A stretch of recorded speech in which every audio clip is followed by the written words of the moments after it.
Assalamualaikum warahmatullahi wabarakatuh. Perkenalkan, nama saya Taufik Rahman. NIM saya 2002001010084. Izinkan saya untuk mempresentasikan tugas ujian akhir semester manajemen hubungan industrial.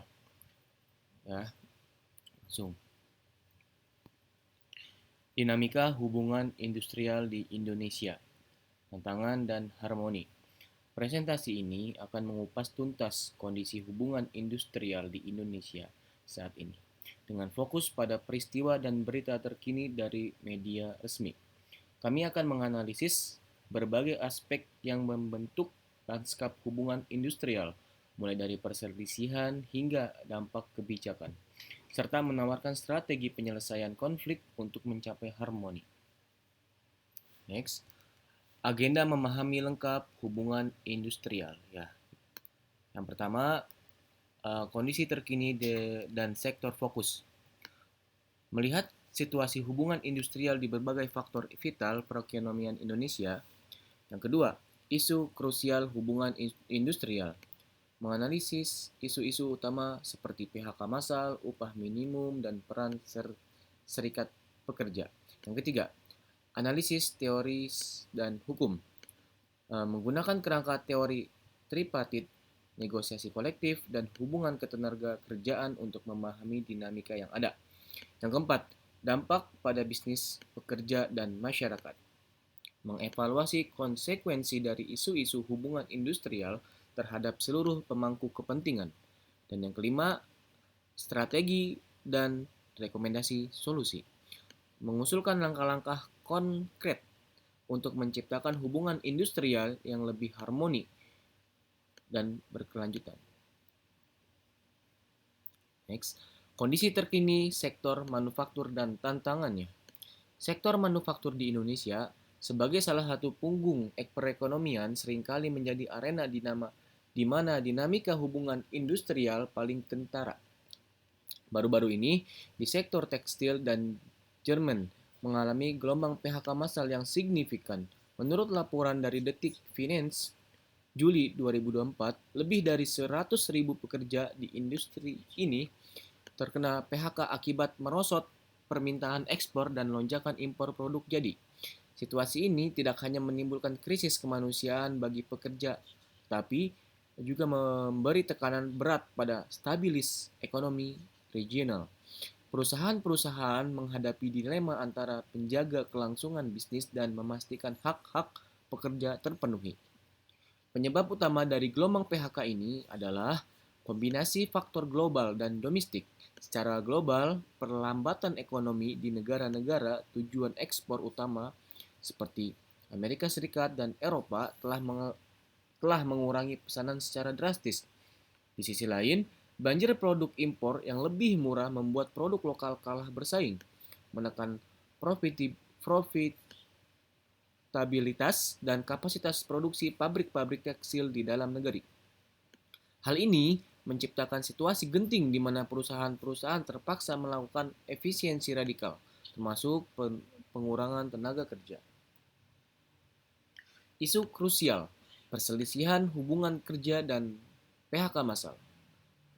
Yang pertama, skala dan dampak PHK. Fenomena PHK massal, khususnya di sektor tekstil dan sepatu, telah mencapai angka yang mengkhawatirkan. PHK ini bukan hanya soal statistik, tapi juga menyentuh kehidupan ribuan warga, menimbulkan masalah pengangguran, penurunan tenaga kerja, penurunan daya beli masyarakat, dan potensi peningkatan tingkat kemiskinan. Yang kedua, penyelesaian perselisihan.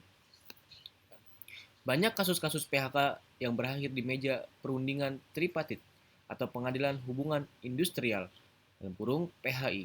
Proses ini seringkali memakan waktu yang lama dan menimbulkan ketidakpastian bagi pekerja dan pengusaha.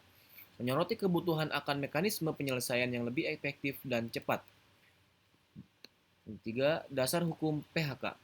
Dasar hukum PHK yang diatur dalam Undang-Undang Ketenagakerjaan dan Undang-Undang Cipta Kerja seringkali menjadi sumber perdebatan. Interpretasi dan implementasi ketentuan ini menjadi kunci dalam setiap perselisihan terutama terkait hak-hak pesangon dan prosedur PHK yang adil. Perselisihan ini perselisihan hubungan kerja tidak hanya terbatas dalam masalah PHK. Isu-isu lain seperti pembayaran upah yang tertunda, pelanggaran jam kerja, atau kondisi kerja yang tidak layak juga seringkali memicu konflik antara pekerja dan pengusaha. Kehadiran mekanisme penyelesaian sengketa yang efektif dan transparan sangat krusial untuk mencegah eskalasi konflik menjadi mogok kerja dan demonstrasi yang lebih luas. Faktor utama, upah minimum dan kesejahteraan pekerja. Isu upah minimum selalu menjadi perdebatan yang hangat setiap tahun. Pekerja melalui serikatnya menuntut kenaikan upah yang signifikan untuk mengimbangi inflasi dan biaya hidup yang terus meningkat. Sementara pengusaha berargumen bahwa kenaikan upah yang terlalu tinggi dapat membebani biaya produksi dan mengurangi daya saing usaha. Peraturan Pemerintah Nomor 51 Tahun 2023 tentang pengupahan yang merupakan turunan dari Undang-Undang Cipta Kerja telah memperkenalkan formula baru perhitungan upah minimum yang mencoba menyeimbangkan kepentingan kedua belah pihak. Meskipun demikian, implementasinya masih menganggap resistensi dan interpretasi interpretasi presentasi yang berbeda di berbagai lapangan. Seperti yang dilaporkan oleh kompas.com November 2023, lebih dari upah minimum, kesejahteraan pekerja mencakup aspek yang lebih luas, termasuk jaminan kesehatan, jaminan sosial, kondisi kerja yang manusiawi. Banyak serikat pekerja kini juga mulai fokus peningkatan benefit non-upah, seperti pelatihan dan pengembangan keterampilan, serta akses terhadap fasilitas penitipan anak di tempat kerja. Ini menunjukkan pergeseran paradigma dari sekedar tuntutan upah menuju pendekatan yang lebih holistik terhadap kualitas hidup pekerja. Oke, next. Peran krusial serikat kerja dalam memperjuangkan hak. Oke, yang pertama, advokasi dan negosiasi. Serikat pekerja adalah garda terdepan dalam menyuarakan aspirasi pekerja dan melakukan negosiasi kolektif dengan pengusaha. Mereka berperan penting dalam menuntut hak-hak pekerja, mulai dari kenaikan upah hingga perbaikan kondisi kerja. Yang kedua, menyeimbangkan kekuatan penyeimbang kekuatan. Di tengah ketidakseimbangan kekuatan antara pekerja dan pengusaha, serikat pekerja berfungsi sebagai penyeimbang. Mereka memastikan bahwa kepentingan pekerja dipertimbangkan dalam kebijakan perusahaan dan pemerintah. Yang ketiga adalah edukasi dan perlindungan. Selain advokasi, serikat pekerja juga memberikan hak edukasi kepada anggotanya mengenai hak-hak ketenagakerjaan dan prosedur hukum. Mereka juga memberikan perlindungan hukum bagi pekerja yang mengalami perselisihan. Beberapa serikat pekerja besar seperti Konfederasi Serikat Kerja Indonesia (KSPI) dan Konfederasi Serikat Buruh Seluruh Indonesia (KSBI-SI) seringkali menjadi sorotan media dalam aksi-aksi demonstrasi menuntut keadilan bagi pekerja. Peran mereka dalam menjaga keseimbangan kekuatan dan hubungan industrial sangatlah vital. Memastikan bahwa suara pekerja didengar dan dipertimbangkan dalam setiap kebajikan yang berdampak pada mereka. Dampak kebijakan ketenagakerjaan Undang-Undang Cipta Kerja. Undang-Undang Cipta Kerja, khususnya klaster ketenagakerjaan, telah menjadi epicentrum perdebatan sejak awal pembentukan. Tujuan utama adalah untuk menyederhanakan regulasi, menarik investasi, dan menciptakan lapangan kerja. Namun, implementasinya menghadapi kritik keras dari serikat pekerja yang menghadapi cenderung merugikan hak-hak pekerja, terutama terikat kemudahan PHK, fleksibilitas kontrak, dan perhitungan pesangon. Di sisi lain, dunia usaha menyambut baik undang-undang ini. Mereka dianggap memberikan kepastian hukum dan efisiensi dalam operasional bisnis. Sebagai contoh, ketentuan mengenai outsourcing dan perjanjian waktu kerja tertentu (PKWT) yang lebih fleksibel kemungkinan perusahaan untuk beradaptasi dengan fluktuasi pasar tanpa terbebani biaya tetap yang tinggi. Namun, dari sudut pandang pekerja, ini dapat mengurangi jaminan keamanan kerja dan memperlebar jurang kesejahteraan. Debat tentang Undang-Undang Cipta Kerja ini mencerminkan tarik-menarik kepentingan yang kompleks antara pertumbuhan ekonomi dan perlindungan sosial.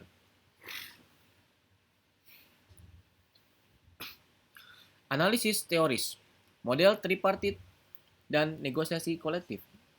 Hubungan industrial di Indonesia idealnya berlandaskan pada konsep tripartit, yaitu kerjasama antara pemerintah, pengusaha, dan pekerja melalui serikat pekerja. Pertama, pemerintah sebagai regulator dan fasilitator. Pemerintah bertugas menciptakan kerangka hukum yang adil dan memediasi perselisihan. Kedua, pengusaha mewakili kepentingan bisnis, berupaya menjaga profitabilitas dan kelangsungan usaha sambil memenuhi kewajiban terhadap pekerja. Yang ketiga, pekerja melalui serikat pekerja memperjuangkan hak-hak dan kesejahteraan serta kontribusi pada produktivitas perusahaan. Negosiasi kolektif sebagai salah satu pilar hubungan industrial yang harmonis. Dalam proses dialog antara pekerja, serikat pekerja, dan manajemen perusahaan untuk mencapai kesepakatan bersama mengenai syarat dan kondisi kerja, termasuk upah, jam kerja, dan tunjangan. Efektivitas negosiasi kolektif sangat bergantung pada ketentuan tawar serikat pekerja dan kemampuan manajemen untuk terlibat dalam dialog yang konstruktif. Hubungan ketenagakerjaan termasuk Undang-Undang Ketenagakerjaan Nomor 13 Tahun 2023 dan berbagai peraturan turunannya. Sebagai landasan hukum dalam setiap interaksi dan penyelesaian perselisihan dalam hubungan industrial. Dampak hubungan industrial multisegmen. Yang paling atas, masyarakat. Peningkatan pengangguran, penurunan daya beli, dan instabilitas sosial. Yang kedua, ini pekerja. Kesejahteraan menurun, hilangnya rasa aman, dan dampak psikologis sosial. Ketiga, bisnis. Penurunan produktivitas, reputasi yang buruk, potensi kerugian finansial akibat mogok atau demo. Isu-isu hubungan industrial memiliki dampak yang merambat ke berbagai lapisan. Bagi bisnis, konflik yang berkepanjangan dapat menyebabkan penurunan produktivitas, kerusakan reputasi, dan bahkan kerugian finansial. Bagi pekerja, ketidakpastian kerja dan upah yang tidak layak berdampak pada kesejahteraan keluarga dan psikologis.